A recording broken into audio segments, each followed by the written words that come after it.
Tak lama setelah masyarakat menjalankan ibadah sholat zuhur di Masjid Asy Syafi'i, Kota Cirebon, Jawa Barat, wangi semerbak rempah-rempah khas Timur Tengah tercium dari sebuah rumah tua dan kokoh.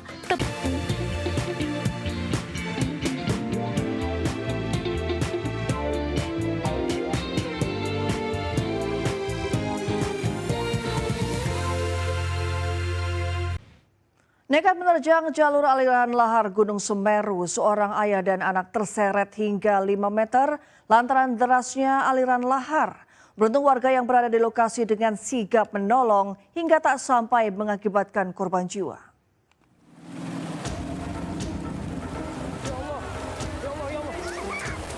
Seperti inilah detik-detik menegangkan seorang ayah dan anaknya terseret banjir lahar Gunung Semeru. Di jalur aliran lahar Sungai Regoyo, Desa Jugosari, Kecamatan Candipuro, Lumajang, Senin pagi.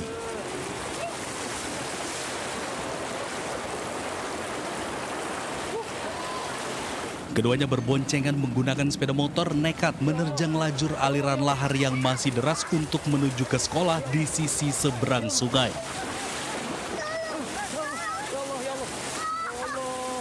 Nah, sepeda motor yang dikendarai tergelincir hingga keduanya jatuh dan terseret sejauh kurang lebih 5 meter.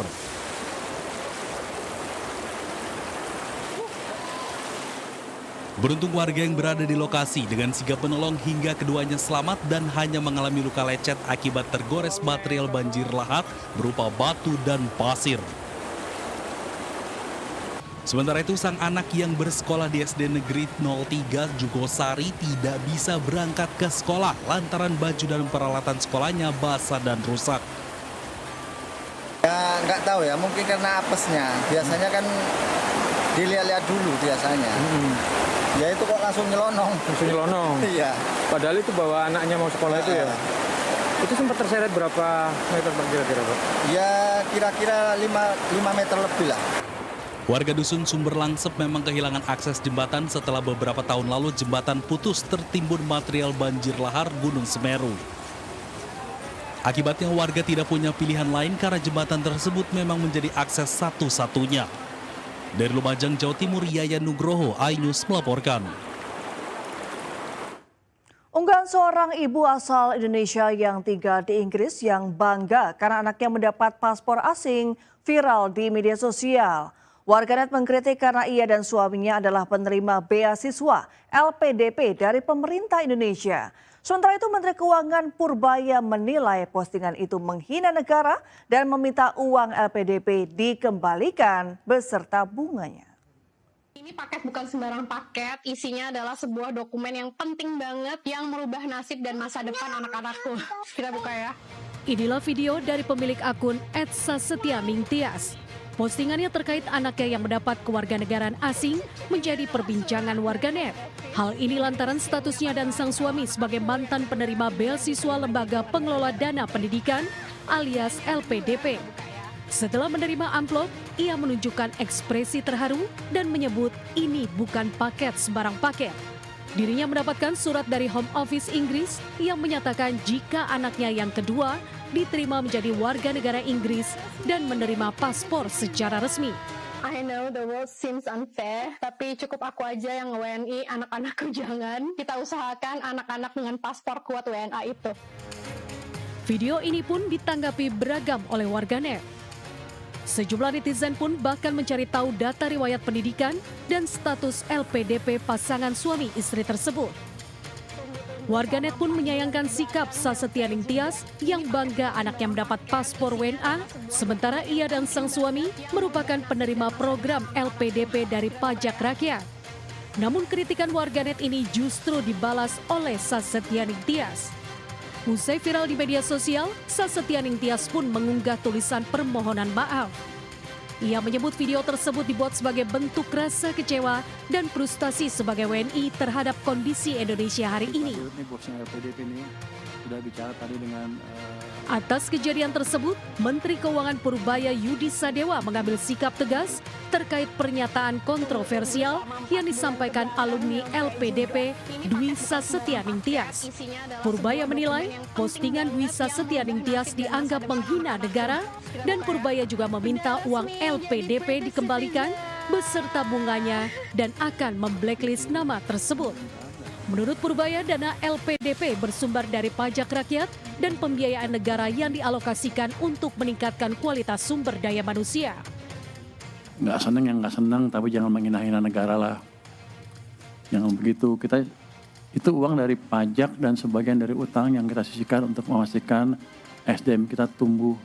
Tapi kalau dipakai untuk menghina negara, ya kita minta uangnya dengan bunganya kalau gitu. Nanti saya akan blacklist dia. Jadi jangan menghina negara Anda sendiri.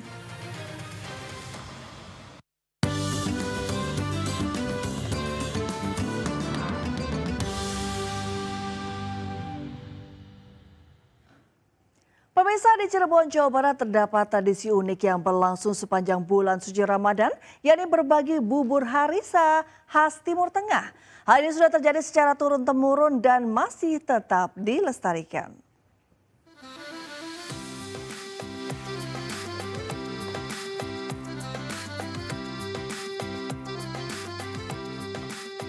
Tak lama setelah masyarakat menjalankan ibadah sholat zuhur di Masjid Asy Syafi'i, Kota Cirebon, Jawa Barat, wangi semerbak rempah-rempah khas Timur Tengah tercium dari sebuah rumah tua dan kokoh tepat di seberang masjid yang dihuni oleh keluarga besar Syekh Muhammad Islam Bayasud.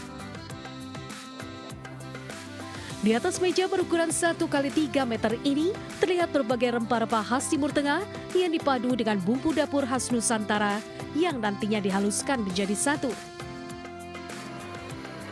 Setelah dirasa cukup, racikan nenek moyang secara turun-temurun itu kemudian ditumis beberapa menit hingga matang secara merata. Sementara sebagian orang lainnya memproses pembuatan bubur pada umumnya. Mulai dari mencuci beras dan memasukkannya ke dalam panci besar, lalu ditambahkan santan serta bumbu yang sudah matang diolah tadi. Sementara daging kambing yang sudah direbus hingga dagingnya empuk dipotong dan dicampurkan ke dalam bubur. Biasanya pihak panitia menyiapkan 100 hingga 200 porsi bubur harisa. Tradisi berbagi bubur harisa tersebut sudah dilakukan sejak tahun 1922.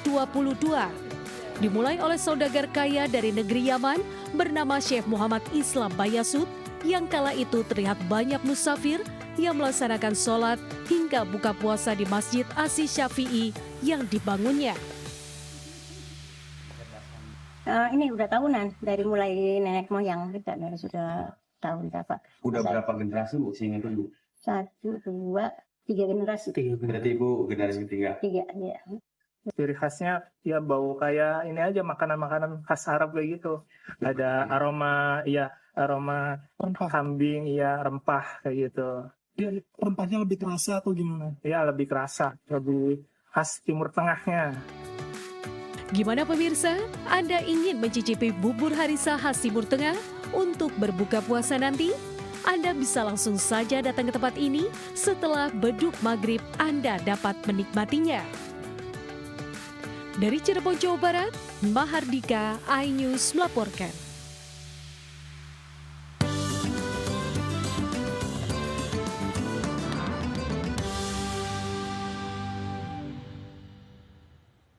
Pemirsa, MasterChef Indonesia kembali menyajikan episode spesial di season 13. Kali ini kompetisi memasak ini berkolaborasi dengan Kedutaan Besar Inggris di Jakarta. Kolaborasi tersebut ditandai dengan kehadiran Duta Besar Inggris sebagai juri tamu. MasterChef Season 13 menghadirkan episode spesial bersama Duta Besar Inggris untuk Indonesia, Dominic Jeremy. Kolaborasi ini menjadi wadah pertemuan kuliner Indonesia dan Inggris. Para kontestan ditantang mengolah bahan pangan salah satunya khas Inggris, seperti salmon Skotlandia, monkfish, dan kerang dengan sentuhan kreativitas masakan Indonesia. Dalam kesempatan ini, Duta Besar Inggris menyampaikan apresiasinya terhadap kuliner Indonesia. Ia mengaku memiliki ketertarikan dengan makanan lokal termasuk sambal yang menurutnya menjadi bagian dari pengalaman dalam berkuliner, yakni dengan gastrodiplomasi. So for me, this is about collaborating with an Indonesian icon, MasterChef Indonesia. Everybody knows about it. And this has been a great opportunity to tell a story of my love for Indonesia and Indonesian food, but also my love for Scottish salmon and monkfish and scallops. And it's just been wonderful to see how some creative chefs have brought those two things together in some fantastic food. Kolaborasi MasterChef Indonesia dan Kedutaan Besar Inggris ini menunjukkan bahwa kuliner tak sekedar soal rasa, namun juga menjadi sarana diplomasi dan pertukaran budaya yang dekat dengan kehidupan sehari-hari masyarakat. Dari Jakarta, Indira Utomo, Laksana Tiara, iNews melaporkan. Pemirsa jangan kemana-mana, Buletin iNews Pagi kembali sesaat lagi.